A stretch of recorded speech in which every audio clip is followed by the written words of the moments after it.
परमेश्वर के धन्य नाम की महिमा हो। प्रभात मनन के सत्र 2843 में आप सभी का बड़े प्रेम के साथ स्वागत करता हूं। आइए हम पढ़ते हैं प्रकाशित वाक्य अध्याय 7 पद 1 से 4 तक के पद। इसके बाद मैंने पृथ्वी के चारों कोनों पर 4 स्वर्गदूत खड़े देखे। वे पृथ्वी की चारों हवाओं को थामे हुए थे, ताकि पृथ्वी या समुद्र या किसी पेड़ पर हवा न चले। फिर मैंने एक और स्वर्गदूत को जीवते परमेश्वर की मुहर लिए हुए पूरब से ऊपर की ओर आते देखा।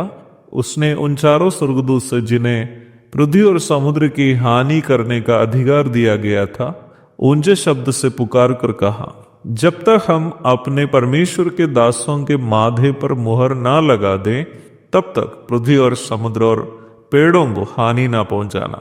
जिन पर मुहर दी गई, मैंने उनकी गिनती सुनी, अर्थात इस्राएल की संतानों के सब गोत्रों में से 1,44,000 पर मुहर दी गई। 6ठी एवं 7वीं मुहरों के बीच एक कोष्टक अथवा ब्रैकेट के रूप में आने वाला एक भाग है 7वां अध्याय।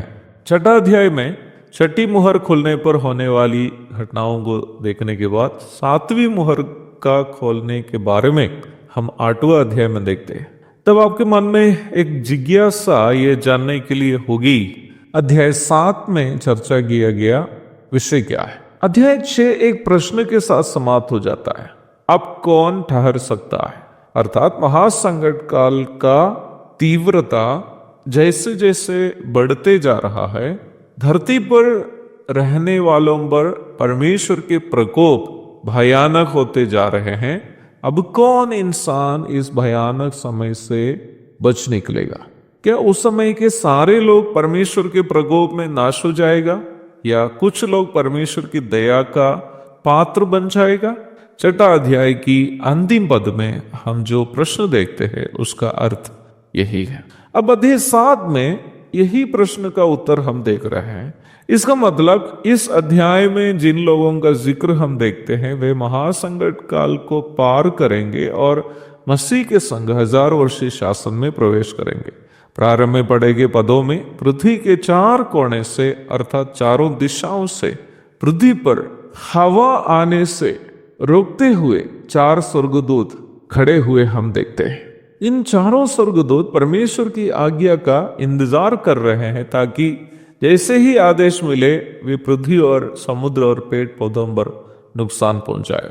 प्रकाशित वाक्य में समुद्र शब्द को जब हम देखते हैं, ये बात अवश्य ध्यान में रखिएगा कि समुद्र शब्द इस पुस्तक में अलग अलग अर्थ से उपयोग किया हुआ है। लोगों की भीड़ या विभिन्न समूह को या भाषा को सूचित करने के लिए इसका उपयोग किया हुआ है। अध्याय 17 की 15 पापी संसार को सूचित करने के लिए उपयोग किया हुआ है। अध्याय 21 की पद 1 उद्धार नहीं पाए हुए लोग अंतिम न्याय के पूर्व जिस स्थान में थे उसे सूचित करने के लिए भी उपयोग किया हुआ है। अध्याय 20 की 13 परमेश्वर के स्वर्गीय सिंहासन के आगे के पवित्रता एवं शांतिपूर्ण माहौल को सूचित करने के लिए भी उपयोग किया हुआ है। अध्याय 4 की 6 और 15 की 2 और अध्याय 7 की 1 और 3 में हम जो समुद्र को देख रहे हैं वो वास्तविक समुद्र है।